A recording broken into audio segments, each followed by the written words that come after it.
ദൈവത്തിൻ്റെ വലിയ തിരുനാമത്തിന് മഹത്വം ഉണ്ടായിരിക്കട്ടെ. ഇന്ന് നമുക്ക് ധ്യാനിക്കാനായിട്ട് തിരുസഭ നൽകിയിരിക്കുന്ന വചനഭാഗം വിശുദ്ധ യോഹന്നാൻ എഴുതിയ സുവിശേഷം 14-ാം അധ്യായം 20 മുതൽ 24 വരെയുള്ള തിരുവചനങ്ങളാണ്. ഞാൻ എൻ്റെ പിതാവിലും നിങ്ങൾ എന്നിലും ഞാൻ നിങ്ങളിലുമാണെന്ന് ആ ദിവസം നിങ്ങൾ അറിയും. എൻ്റെ കൽപ്പനകൾ സ്വീകരിക്കുകയും പാലിക്കുകയും ചെയ്യുന്നവനാണ് എന്നെ സ്നേഹിക്കുന്നത്. എന്നെ സ്നേഹിക്കുന്നവനെ എൻ്റെ പിതാവും സ്നേഹിക്കും. ഞാനും അവനെ സ്നേഹിക്കുകയും എന്നെ അവന് വെളിപ്പെടുത്തുകയും ചെയ്യും. യൂദാസ് കരയാത്തവല്ല അവനോട് പറഞ്ഞു, കർത്താവേ, നീ നിന്നെ ഞങ്ങൾക്ക് വെളിപ്പെടുത്താൻ പോകുന്നു, എന്നാൽ ലോകത്തിന് വെളിപ്പെടുത്തുകയില്ല എന്ന് പറഞ്ഞത് എന്താണ്? യേശു പ്രതിവചിച്ചു, എന്നെ സ്നേഹിക്കുന്നവൻ എൻ്റെ വചനം പാലിക്കും. അപ്പോൾ എൻ്റെ പിതാവ് അവനെ സ്നേഹിക്കുകയും ഞങ്ങൾ അവന്റെ അടുത്ത് വന്ന് അവനിൽ വാസമുറപ്പിക്കുകയും ചെയ്യും. എന്നെ സ്നേഹിക്കാത്തവനോ എൻ്റെ വചനങ്ങൾ പാലിക്കുന്നില്ല. നിങ്ങൾ ശ്രവിക്കുന്ന ഈ വചനം എന്റേതല്ല, എന്നെ അയച്ച പിതാവിൻ്റെതാണ്. പ്രിയപ്പെട്ടവരെ, ഇന്നത്തെ വചനം യേശു തന്റെ ശിഷ്യന്മാരോട് ഹൃദയസ്പർശിയായ രീതിയിൽ നടത്തിയ ഒരു വിടവാങ്ങൽ പ്രസംഗത്തിന്റെ ഒരു ഭാഗമാണ്. ഈ പ്രഭാഷണത്തിന്റെ അവസാനം യൂദാസ് തദേവോസ് യേശു തമ്പുരാനോട് ചോദിക്കുന്നുണ്ട്, കർത്താവേ, നീ നിന്നെ ഞങ്ങൾക്ക് വെളിപ്പെടുത്തുന്നു, എന്നാൽ ലോകത്തിന് വെളിപ്പെടുത്തുകയില്ല എന്ന് പറഞ്ഞതിന്റെ അർത്ഥം എന്താണ്? ഈ ചോദ്യത്തിനുള്ള ഒരു ഉത്തരത്തോടു കൂടിയാണ് ഇന്നത്തെ തിരുവചന ഭാഗം അവസാനിക്കുക. യേശു തമ്പുരാൻ പറഞ്ഞു വെക്കുന്ന സത്യം ഇതാണ്: യേശുവിനെ ആര് സ്നേഹിക്കുന്നുവോ അവൻ അവന്റെ വചനം പാലിക്കും. യേശുവിന്റെ വചനം പാലിക്കുന്നവനെ പിതാവ് സ്നേഹിക്കുകയും അങ്ങനെ യേശുവും പിതാവും അവനിൽ വാസമർപ്പിക്കുകയും ചെയ്യും. ദൈവവചനം ജീവിതത്തിൽ അനുസരിക്കുന്നവർ കൂടുതൽ ഭാഗ്യമുള്ളവരാണെന്നാണ് തിരുവചനത്തിൽ പറയുക. വിശുദ്ധ ലൂക്കോസിന്റെ സുവിശേഷം 11-ാം അധ്യായം 27 മുതലുള്ള തിരുവചനങ്ങളിൽ ഇപ്രകാരം നമ്മൾ കാണുന്നുണ്ട്. ഒരു സ്ത്രീ ജനക്കൂട്ടത്തിൽ നിന്ന് അവനോട് ഉച്ചത്തിൽ വിളിച്ചു പറഞ്ഞു, നിന്നെ വഹിച്ച ഉദരവും നിന്നെ ഊട്ടിയ മുലകളും ഭാഗ്യമുള്ളവ. യേശു തമ്പുരാൻ മറുപടി പറഞ്ഞു, എന്റെ വചനം പാലിക്കുന്നവർ കൂടുതൽ ഭാഗ്യവാന്മാർ.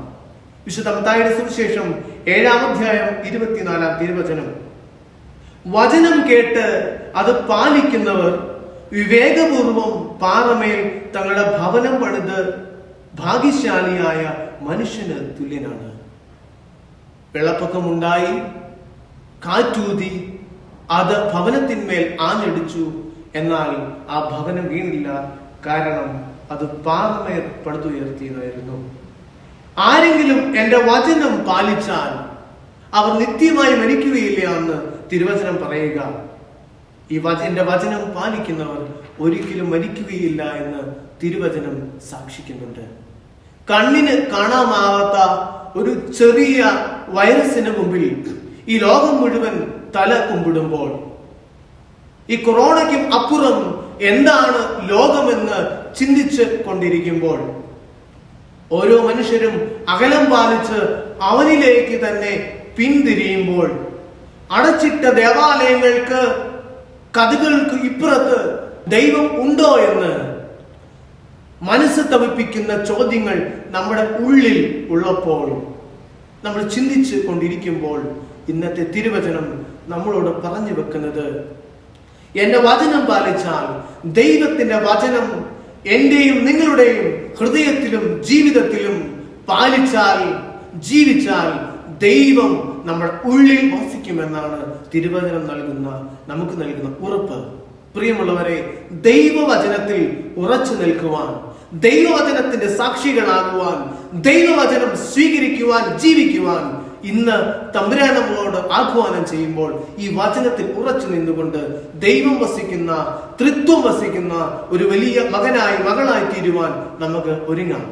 തിരുവചനം അനുസരിക്കാത്ത ആദി മാതാപിതാക്കള്, ദൈവത്തിന്റെ കൽപ്പന ലംഘിക്കുന്ന ആദി മാതാപിതാക്കൾക്ക് സ്വർഗം നഷ്ടമാകുന്നുണ്ട്. ദൈവത്തിന്റെ വചനം അനുസരിക്കാത്ത ലോത്തിന്റെ ഭാര്യ ഉപ്പുതൂണായിട്ട് മാറുന്നുണ്ട്. നമ്മളെ മുക്കിക്കളയാൻ കഴിവുള്ള സങ്കട കടലുകള് ആർത്ത് ഇരുമ്പുമ്പോൾ, ഈ ദൈവവചനത്തെ മുറുകെ പിടിക്കാം. ഹോസിയ പ്രവാചകന്റെ പുസ്തകം 7-ാം അധ്യായം 14-ാം തിരുവചനം പറയുന്നു, അവർ ഹൃദയം നൊന്ത് എന്നെ വിളിച്ചപേക്ഷിക്കുന്ന പകരം കിടക്കയിൽ വീണ് വിലപിക്കുന്നു. അവർ ഹൃദയം നൊന്ത് എന്നെ വിളിച്ചപേക്ഷിക്കുന്നതിന് പകരം അവർ കിടക്കയിൽ വീണ് വിലപിക്കുന്നു. ഈ കാലഘട്ടത്തിന്റെ അവസ്ഥയാണിത്. ദൈവത്തിന്റെ അനന്തകാരുണ്യത്തിന്റെ കൈവിരിപ്പ് അറിയാതെ നിരാശയിൽ വീണ് വിലപിക്കുന്ന ഒരു കൂട്ടം സമൂഹം. പ്രിയപ്പെട്ടവരെ, തമ്പുരാന്റെ വചനം നമ്മുടെ ഹൃദയത്തിലേക്ക് നമുക്ക് പ്രവേശിപ്പിക്കാം.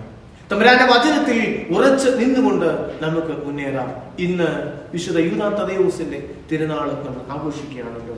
വിശുദ്ധ യൂദാ തദേവൂസ് യേശുവുമായി ഊഷ്മളമായ 2 ബന്ധങ്ങള് കാത്തു സൂക്ഷിക്കുന്ന വ്യക്തിയാണ്.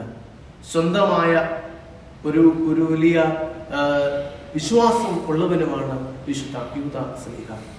അവൻ ക്രിസ്തുവിന്റെ ബന്ധുവും സ്നേഹിതനുമാണെന്ന് തിരുവചനം സാക്ഷിക്കുന്നു. ക്രിസ്തുവിന്റെ സുവിശേഷം ലോകമെങ്ങും അറിയിച്ചവനാണ് അവൻ. വിശുദ്ധ യൂദാ തദേവൂസിനോട് മാധ്യസ്ഥം യാചിക്കുമ്പോൾ നമ്മുടെ ജീവിതത്തെ മുഴുവനായിട്ട് തദേവൂസിന്റെ സന്നിധിയിൽ സമർപ്പിക്കാം. പത്രോസിന്റെ 1-ാമത്തെ ലേഖനം 3-ാം അധ്യായം 15-ാം തിരുവചനം പറയുന്നു, ക്രിസ്തുവിനെ കർത്താവായി നിങ്ങളുടെ ഹൃദയത്തിൽ പൂജിക്കുവിൻ.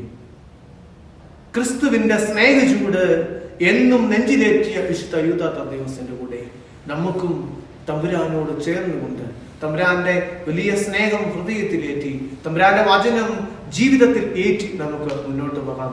യൂദാ സ്ലീഹയോടൊപ്പം നമുക്കും ഏറ്റുപറയാം, ക്രിസ്തു ഇന്നും എന്നും ജീവിക്കുന്നുവെന്ന്. ദൈവം നമ്മളെ സമൃദ്ധമായി അനുഗ്രഹിക്കട്ടെ.